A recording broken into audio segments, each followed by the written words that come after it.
happily ever after only exists in fairy tales. Yet a talking teddy bear is about to marry his girlfriend. I now pronounce you teddy bear and wife. Let me kiss the bear. Proving that Americans don't give a crap about anything. Hello, welcome to What the Flick. Ben, Christy, Alonzo. We're talking about Ted 2, which, as you might guess... Wait, what? We're in this space. Oh, yeah, I think we have to acknowledge that we're in this space. We're in a shiny new studio. With depth. And actual movie seats behind us now. It's amazing. It's a huge room. And we're going to, there's some choices we can make for what people see up there. We could make it specific to the movie, which I suspect we'll probably end up doing. So, but it's good. The studio's, it's great. It's beautiful. We're like a legitimate broadcast now. So anyway, we're talking about Ted 2. Don't get carried away. Right, which is, as you might guess, the sequel to Ted. So Ted 2 is the sequel to Ted about a little bear, a teddy bear that comes to life. It was, what's his name, Mark Wahlberg's bear as a kid, and it came to life, and we learned their first adventures in Ted, and now they have more incredibly similar adventures, except Mila Kunis is out. She didn't return for the sequel. She's been replaced by Amanda Seyfried. And they explain that, I think, rather effectively from a narrative point of view. Efficiently. They do it efficiently, and they don't overly dwell on it. They use it as a plot point that Mark Wahlberg is a little sad. None of that matters. This is the sequel to Ted. I think you got what happens. So I got some big news. Tami-Lynn and I are gonna have a baby. That's awesome. Wait, how do you guys... We need a sperm donor. Oh my God, Teddy, look at this. It says if we want to have a baby, you're gonna have to prove you're a person in a court of law. This is a nightmare. We gotta fight it. We'll get a lawyer, and we'll sue the government for your civil rights. I'm Samantha Jackson. You must be Ted. Yeah, Samantha Jackson. What's your middle name? Leslie. Oh my God, you're Sam L. Jackson. That's great. I mean, just like Sam L. Jackson. Who is that? You ever seen any movie ever? He's the black guy. You want to be human in the eyes of the law. The important thing about being human is making a contribution to society. Where the hell's my coffee? You're not building rockets? Figure it out! What a prick. $20, I could toss a cookie crisp into that guy's ass crack. Do it. I'm gonna do it. Oh my God! Who did that? Oh. Sir, I apologize for my 5-year-old child. Bad Butch, you sit there and eat your fish nuggets. Fishy nuggies.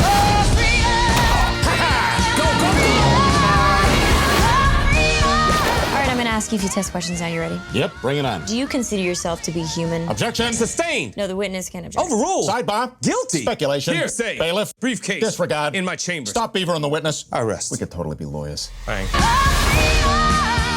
We laughed a lot. I'm gonna put that out there because we're all gonna try and sound like we're erudite and we know what we're talking about. We laughed. You laughed a lot. I sat next to you. I laughed a lot. There's no question. I did laugh. I did not laugh as much as I laughed at Ted, and I think that means I'm less forgiving of this movie than I was of Ted, because Ted had problems, but the gags were so good and so constant, and included one moment where I think may still be the hardest I've laughed in a movie in the last 5 years Which or so. one?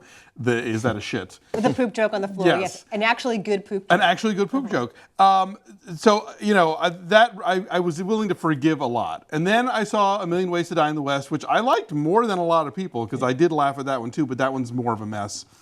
This one is such a mess, structurally. And not that, you know, Ted 2 had to be this sort of clockwork masterpiece of comic timing, but you have to like have a story and something to build the gags on, because otherwise it's a Family Guy episode, which I don't like, because I love watching 30-second YouTube clips of jokes from a Family Guy episode, but not 30 minutes of non sequitur that. And this movie, it's all like throwing stuff at the wall, and a lot of it sticks, but ultimately you just wind up with a dirty wall. A lot of it sticks, but I would disagree that there's no structure to it. I think there is a structure, and there's too much stuff crammed into that structure. Well, because it tries to be a seriously dramatic movie. It tries to be about like civil liberties, and it tries to personhood, have drama, like legitimate courtroom drama. Although it is through the prism of Seth MacFarlane, so there is a certain amount of parody to a kind of genre that we all know. When it's firing, it's really, really firing, you know, but a lot of it is, you know, repetitive dick jokes and cum jokes, and, you know, I guess if you're 12, it's I believe funny. there was only one semen joke. No, there's lots of them. A sequence of it anyway. No, in the room where they store it. What is that? What are you doing? Getting ready, dude. What are you getting ready? What are you doing with your hand? I'm doing this for you, so when I get in there, I can just bust it out. Well, you think you are, Red Lobster? Hey, Johnny, you did it! Right here, buddy. Catch. What the? Dude, that's somebody's kid. Fight some shit! Dude, it's in my eyes. I'm blinking it in. Right, but that counts as one long. I don't know. joke. The Tom Brady cameo, I would say, is also a cum joke.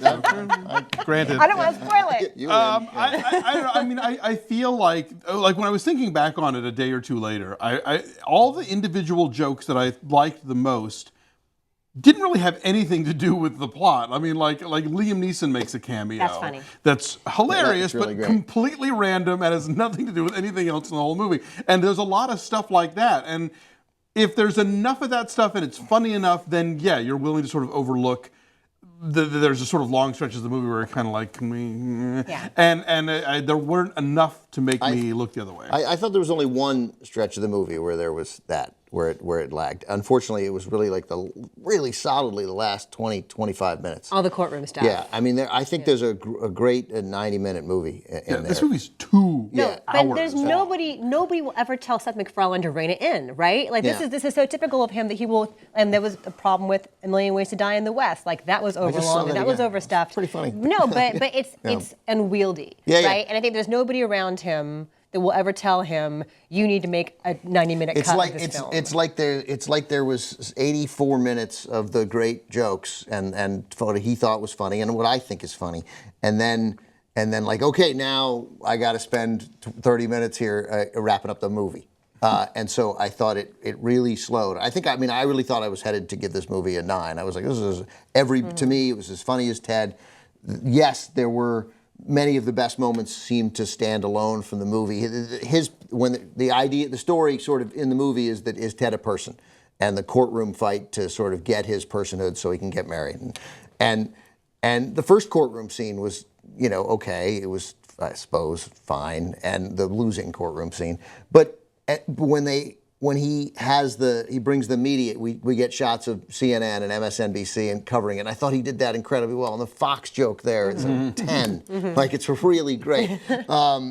But then when we get to the story, when Morgan Freeman shows up at the end of the movie as the, modern day Clarence Darrow, sort of this crusading civil rights hero, it just really, really slows down. And there's a big action sequence also, which is not that funny, set at Comic-Con, that, again, it was okay if it had been 3 minutes or 4 minutes. Yeah, it would have been okay, but it's 14, 15, 16 like even minutes. the scene where they have the car accident and they have to camp out in the field overnight and stuff. That just goes on and on and on. That was the drive into New York to meet Morgan Freeman, and that is when the movie hit the brakes. Literally. No, so the two things with the Comic-Con section. First of all, it's totally needlessly mean-spirited. Yes. Right? Like the running bit with Patrick Warburton never works. Like it's never funny. Yeah, and the whole, that joke is predicated on like a reference, which is mildly funny for a second, but then it just keeps going. And then the whole subplot with Giovanni Ribisi, which wraps up at the Comic-Con, like you did not need any of that. Like the fight for Ted's personhood should theoretically be enough to sustain this. That's right. But maybe the Giovanni Ribisi character from the first film was like so beloved for its weirdness that they felt they had to bring him back in. They didn't. I don't know. You could have done away with all of that. Yeah. You leaned over to me and you asked about the Hasbro stuff. Why Like, did they say yes to this? It's a big old ad for all things Hasbro, like Transformers characters and My Little Pony. But they come off as jerks. Right, like they come off as an evil It's corporation. not an I'm thinking, ad. why did they agree to this placement? But Mark Wahlberg's in the Transformers movies now. Maybe that's it. Maybe that's It's some it. kind of like corporate tie-in. I don't know. I'm so cynical. Yeah, they come off badly, but I mean, they're still in it. It's clearly. It's also worth nonsense. mentioning, and like again, this was a problem I had with Ted, but again, one of the many things I forgave about Ted, these movies are so sexist. Like the jokes are so predicated on either insulting women or ogling women or, treating them like idiots. Tammy's a tart. Yeah, that it just kind of. But I mean, it leaves a bad taste in my mouth because the idea of MacFarlane, I'm sure, would claim, "Oh, I'm an equal opportunity offender. I stick it to everybody." I think he sticks it to women more than to anybody else, and it comes off as ugly. I don't. I thought about it because you'd mentioned a friend of yours who'd seen it beforehand and thought it was sexist, so I sort of was looking for that. I just didn't see it because one, you have the Amanda Seyfried. But she's very smart. She's not very smart. She is by a landslide the smartest person in the movie, the only smart person in the movie who doesn't get pop culture references because she's been busy reading and learning and trying to win a case for somebody's personhood. And Wahlberg, and yes, there is a fair amount of ogling Tammy, right? But Ted and Mark Wahlberg are morons. I mean, complete stereotypically dumb guys who just want to drink beer, get high. And Mark Wahlberg doesn't even want to have sex with women. He's sad. So Ted is, but that's Ted's character. But he is so incredibly dumb. They're idiots and they're assholes, but they're like the heroes, and the movie is all like we're meant to like them. So I don't know. You like Tam? I don't know. I'm not saying we shouldn't like them, but I just feel like, and the person who I know who saw the movie, I think overstated the case. But I still think there is an ugly streak of the woman stuff that runs through a lot of his work that is kind of a turnoff for me. Okay, as a woman, I will say I'm not offended by it because I think he does tool on everyone. All right. He really does. We saw your boobs. You didn't think that was? No, that was not funny at all. Okay. That was a misfire. but speaking of big production numbers, the title part of this film, the whole opening sequence, is the best part of the whole movie, and it makes me think that Seth MacFarlane has longed to make a musical. Like if you look at Family Guy, if you look at all the Broadway homages, all the orchestration between scenes, and his hosting of the Oscars. He loves Broadway. He should just do that next. And this would be the perfect time for him to work with someone else. To produce this thing and be like, this is funny, this can get cut, because in the same way that the South Park guys worked with Mark Shaman and with Robert Lopez and to sort of shape their material into something else. I would love to see a Seth MacFarlane musical, but I would love to see him work in collaboration with somebody else who could maybe hone him, rein him in. Yeah, because that opening was thrilling and beautifully choreographed, and it's like the best of his old school kind of but it wasn't the best part of the movie. The comedy. Maybe it might have been the best part. It might have been. And it might be all downhill from there. I saw your boobs didn't fail because it was sexist. It failed because as a comedy bit it didn't work. His whole point of I saw your boobs was how stupid is this industry that's all we care about. But people didn't get that. They thought it was him. They took it literally. Anyway, I got it. What's your number? I gave it a 7.4. I was headed for an even higher number, but it's funny. Ted is funny. It's a funny conceit, and they're funny, and the F. Scott Fitzgerald joke is a joke. The improv. You are still on that one. The improv bit was my favorite bit of the whole thing, where they go to the improv. Oh, the improv bit was another funny bit that has nothing to do with anything else. But that's how Family Guy is. The random nonsense are often the best part. Could get a Best Supporting Actor now. That's really funny. Just for those 2.5 minutes. Yes. All right. So you're 7.4. I'm giving it a 6. I give it a 4.7. I mean, I did laugh a good amount, but not enough to overlook all the stuff in this movie that really bugged me.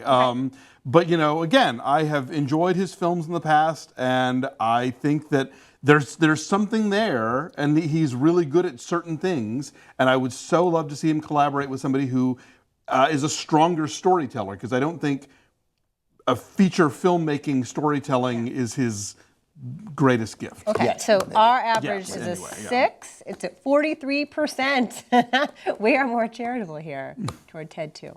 Bye.